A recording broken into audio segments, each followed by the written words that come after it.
Assalamualaikum warahmatullahi wabarakatuh. Alhamdulillahi rabbil alamin, wassalatu wassalamu ala ashrafil anbiya'i wal mursalin wa ala alihi wa sahbihi ajma'in, amma ba'd. Muslimin dan muslimat rahimani wa rahimakumullah, pagi ini insyaAllah kita membaca sekali lagi ayat yang ke-10. Kemudian kita akan memperincikan beberapa pelajaran yang boleh kita ambil. Seterusnya kita melihat apakah tindakan yang perlu kita lakukan setelah kita memahami pengajaran bagi ayat yang ke-9 dan ayat yang ke-10. A'udzu billahi minasyaitonir rajim. قال قائل منهم لا تقتلوا يوسف وألقوه في غيابة الجب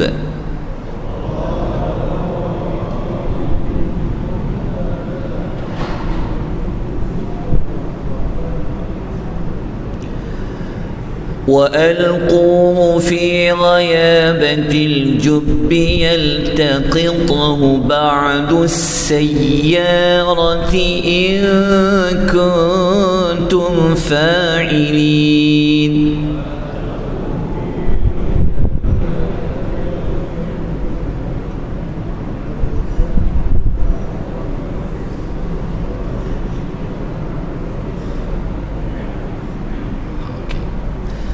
Ayat ini, ayat yang ke-10, kita telah pun sedia maklum bahawa ayat ke-10 ini merupakan rancangan yang ketiga yang 10 anak Nabi Yaqub mereka mencari jalan.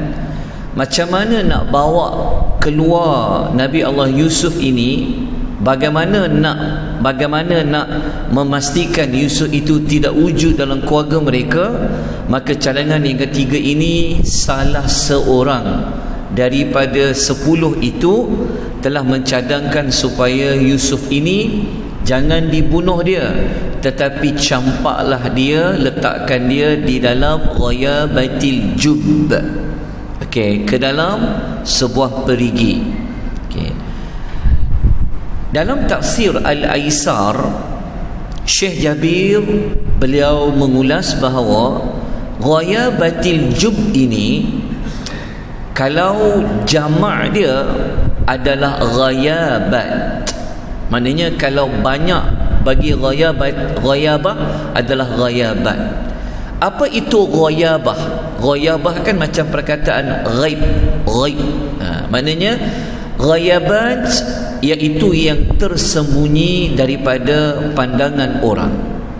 Yang dimaksudkan dalam ayat ini ghayabatil jub adalah perigi yang dalam, perigi yang jauh daripada pandangan orang. Perigi itu dia dalam lah, itu dipanggil ghayabatil jub. Jadi salah seorang daripada 10 itu, mereka kata kita letak je lah Yusuf ni ke dalam sebuah perigi, tapi perigi itu di mana?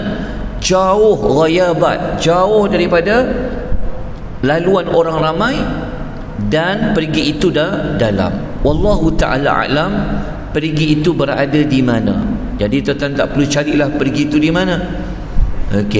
Yang pasti dia jauh daripada rumah Nabi Allah Yaqub di Palestin. Kemudian kenapa nak letak dalam perigi? Kerana biasanya dalam perjalanan kafilah-kafilah dagangan ni yang mereka berulang-alik daripada Syam, mungkin nak masuk ke Mesir, mereka ini akan cari tempat di mana ada sumber air. Jadi telaga ni tempat sumber air. Jadi kenapa nak letak Yusuf di dalam tu? Supaya nanti kalau ada orang lalu tempat tu, Yusuf ni akan diambil oleh orang. Maknanya berjayalah apa yang mereka hasratkan untuk keluarkan Yusuf daripada rumah Nabi Allah Yaqub. Kita sudah mengetahui kenapa mereka mengambil tindakan seperti itu. Mereka tidak rasa kesian ke kepada adik yang masih lagi kecil. nak pisahkan dia daripada bapanya. Tapi inilah kita panggil sifat apa? Kalau dia dah mula rasa hasad tu, dia dah tak nampak dah apa pun kebaikan di depannya. Baik, apa pelajaran yang kita boleh belajar daripada ayat 9 dan ayat nombor 10? Setiap kali kita baca ayat, kita mesti mencari pengajaran dia. Baik, pengajaran nombor 1, sifat iri hati, hasad akan menjadi pendorong bagi seseorang untuk melakukan kejahatan. Sebab tu sangat berat kalau ada rasa dengki ni. Orang yang ada hasad ni, dia akan mula untuk melakukan kejahatan. Hasad tu sendiri dah jahat dah, tapi kalau dia dengki ni, dia akan buat macam-macam perkara keburukan. Dan pelajaran nombor 2, orang yang hasad dengki ni, dia sanggup melakukan apa sahaja sekalipun dia terpaksa membunuh. Kan tadi ayat kita belajar ayat 9, mula-mula mereka cadang apa? 10 orang sepakat bunuh je Yusuf. Sampai macam tu dia sanggup buat. Dia tak fikir dah, kan? Mereka sanggup bunuh. Sebab apa? Sebab mereka ada hasad. Sebab tu hasad ni jangan dipandang ringan dia. Di dalam hadis, walaupun ulama khilaf status hadis ni, ada yang kata lemah dan sebagainya, hadis riwayat Abu Daud, diriwayatkan oleh Nabi SAW, iyyakum wal hasad, hendaklah kamu semua menjauhi perasaan hasad. Kenapa? Fa innal hasada ya'kulul hasanat, kerana hasad ni dia akan menghapuskan segala kebaikan. Kalau kita dengki ni, kita tak nampak dah apa pun kebaikan dah. Sebagaimana kata Nabi, ta'kulun narul hataba, seperti mana api yang menghanguskan kayu-kayu. Itu beratnya hasad. Okay. Pelajaran nombor 3 yang boleh kita belajar. Sebelum tu saya kuatkan pelajaran nombor 2. Okey, tuan-tuan, dalam sejarah manusia, tuan-tuan ingat kisah siapa manusia yang dia sanggup bunuh adik dia kerana dia hasad? Adalah kisah 2 anak Adam. Kalau kita belajar dalam Suratul Maidah, kisah 2 anak Adam tu selalu orang sebut namanya Qabil Habil. Okay, nama tu tak apalah, tak penting, yang penting watak tu. Dia sanggup bunuh adik dia sendiri. Sebab apa? Jawapannya adalah hasad. Kenapa dia hasad? Kerana korban yang dia buat tu Allah tak terima. Allah terima ibadat korban yang adik dia buat. Hasad dia sanggup bunuh. Begitulah yang ada pada 10 anak Nabi Allah Yaqub. Pelajaran yang ketiga yang boleh kita belajar, pelajaran nombor 3 ni kita ambil ayat nombor 9 ya. Walaupun kita baca nombor 10, tapi kita gabungkan. Berniat taubat sebelum buat dosa, dia panggil taubat yang tidak benar. Ingat tak ayat 9? Mereka kata, tak apa, kita buang je Yusuf jauh-jauh, lepas tu kita jadilah orang baik, dia kata. Maknanya apa? Mereka kata, kita buat dulu jahat ni, lepas tu kita taubat. Kenapa taubat seperti itu ditolak? Dia panggil taubat yang tidak benar. Dia panggil taubat yang bukan taubat nasuha. Okey, pertama kena tahu dulu, ada ke taubat nasuha? Okey, ada dalam surah At-Tahrim ayat nombor 8. Ayat ni boleh jumpa muka surat 501 dalam mushaf. Memang Allah menggalakkan kita supaya apa? Tubu ilallahi taubatan nasuha. Allah kata, wahai orang beriman, bertaubatlah kamu kepada Allah dengan taubat nasuha. Okey, untuk taubat nasuha, Al-Imam An-Nawawi dalam kitab Riyadhus Salihin, dia letakkan 3 syarat. Ni nak taubat nasuha ni, Ramadan ni orang nak taubat nasuha. Okey, contoh. So apa dia perlu buat? Kalau dosa itu melibatkan dia dengan Allah sahaja, tak melibatkan mana-mana manusia, taubatnya ada 3 syarat. Syarat yang pertama, dia mesti berhenti daripada buat maksiat tu.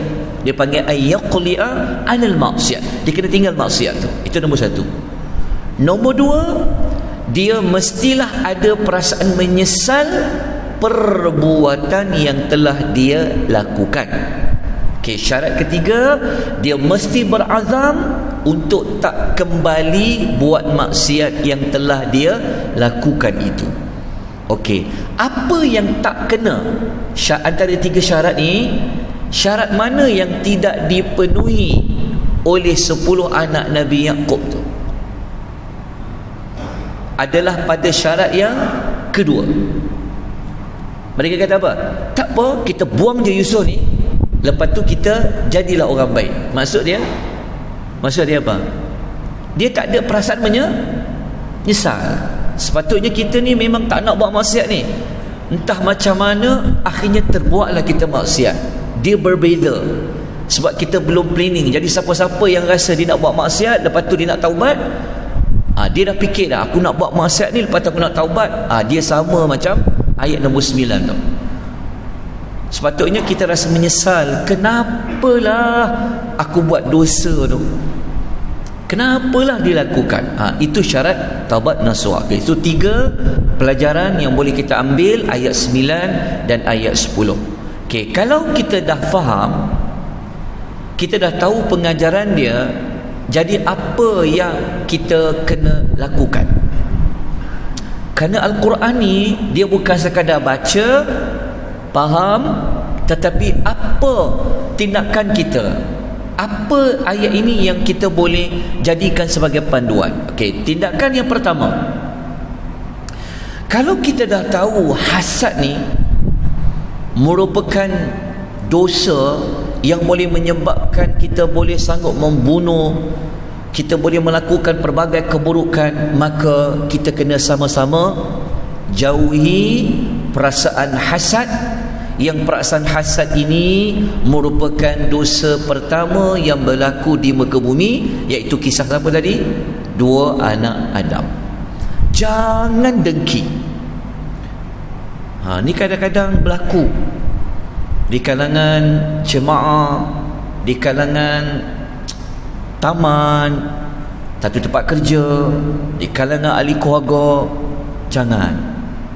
Sepatutnya kita ni, sepatutnya Allah bagi lebih pada orang lain, mungkin pada duniawi dia, mungkin pada agamanya. Sepatutnya kita apa? Kita gembira.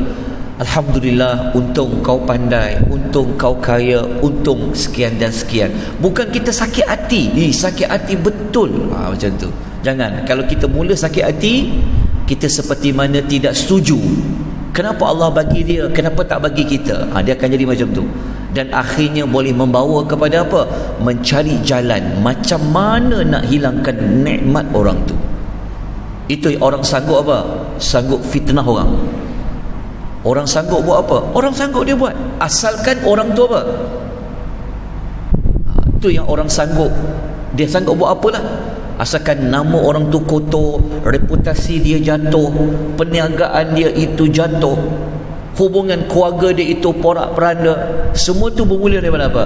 Daripada bermula rasa dengki. So kena jauhkan. Tindakan yang kedua, kalau kita tahu orang dengki ni dia sanggup membunuh, maka kita kena minta lindung kepada Allah setiap hari daripada orang yang hasad. Apa doa yang selalu kita amalkan setiap hari nak elak dari orang hasad? Antaranya, jangan tinggalkan membaca 3 kul. Qul Allahu ahad, qul a'udzu birabbil falaq, dan qul a'udzu birabbin nas. Kalau siapa belajar 3 surah tu, ketika mana Nabi, kita tahu, pernah ingat Nabi pernah disihir tak? Nabi pernah disihir. Kenapa Nabi disihir? Puncanya dengki. Siapa yang dengki dia? Seorang Yahudi namanya Labib bin Al-A'fam. Orang Yahudi ni dia memang dengkikan Nabi Muhammad. Dia akan cari jalan macam mana nak jatuhkan Muhammad ni, macam mana nak bunuh dia. Jadi mereka menggunakan ilmu sihir. Itu yang Nabi rambut dia sikit, dia orang jampi, akhirnya dengan izin Allah Nabi terkena sihir tu. Lepas daripada peristiwa itu, Allah menurunkan surah Al-Falaq dan surah An-Nas. Lepas turun surah itu, Nabi tak pernah tinggal untuk tidak baca dia. Sebab tu kalau siapa yang dia faham surah Al-Falaq dengan surah An-Nas tu, ada satu dalam surah Al-Falaq itu cerita tentang dengki, betul tak? Ayat yang hujung sekali tu, min syarri hasidin iza hasad. Yang tu. Jadi kena jauhkan. Sebab kita tak tahu ni. Tengok macam kawan baik kita, tapi boleh jadi dengki tak? Boleh jadi dengki. Tapi kita janganlah sangka buruk pada dia, tapi kita lindung pada Allah. Okey, tu jangan tinggalkan Al-Ikhlas, Al-Falaq juga Nas dibaca setiap pagi, 3 kali pagi, 3 kali petang. Baik, kita masuk kepada ayat nombor 11. Boleh dah tuan-tuan dan puan? Baru 16 minit, boleh ke? Ke nak berhenti awal ni? Okey. Ayat nombor 11 ni kita dah masuk kepada adegan yang ketiga. Sebab tu dalam pengisian bentuk cerita ni, tuan-tuan akan selalu dengar babak adegan, babak adegan. Okey, ayat 11 kita masuk kepada adegan yang ketiga. Okey, kita bacakan ayatnya terlebih dahulu. A'udzubillahi minasyaitonirrajim. قالوا يا أبانا ما لك لا تأمنا على يوسف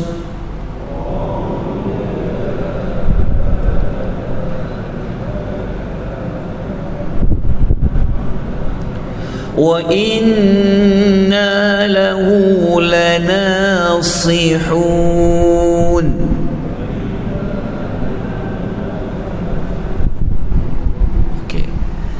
Adegan yang ketiga ni bermula ayat nombor 11 ni. 10 anak Nabi Yaqub ni, mereka dah setuju untuk terima cadangan nombor 3, iaitu pada ayat nombor 10. Okey, apabila orang yang dia dah hasad ni, dia akan buat apa? Dia akan mula cari jalan. Mereka tidak ada jalan lain nak masukkan Yusuf dalam perigi, melainkan kena buat apa? Kena bawa keluar dulu Yusuf ni. So macam mana nak bawa keluar dia? Mereka pun jumpalah bapa mereka. Mereka mengatakan, ya abana, wahai ayah kami, malaka la ta'mauna ala Yusuf, kenapa ayah tak percaya kepada kami tentang Yusuf? Okey, kenapa ayat ni berbunyi macam ni? Kenapa ayat ni Allah Ta'ala kata mereka cakap dekat ayah mereka, kenapa ayah tak percaya kepada kami tentang Yusuf? Ini bermakna sebelum daripada ayat ini sudah ada usaha-usaha untuk membawa Yusuf, tapi ayat ini menunjukkan Nabi Yaqub tidak percaya tentang 10 anaknya tu. Tapi Allah tak cerita. Tapi ayat ni menunjukkan seperti sebelum ni bapa mereka pernah tak percaya. Lepas tu cara mereka nak convince bapa dia tu, ni tengok ya, orang ni kalau dia nak buat trik ni, dia akan cari jalan macam mana ni. Okey, kali pertama mereka kata, wa inna, dan sesungguhnya, lahu, kami bagi Yusuf itu, lanasihun, benar-benar mengambil berat tentang dia. Okey, mereka kata dekat ayah, kenapa ayah tak percaya kat kami dengan Yusuf ni? Kami ni ayah sebenarnya sangat ambil berat tentang dia, sangat kasih kepada dia. Okey, adakah ada ayah dia termakan apa ni pujukan itu.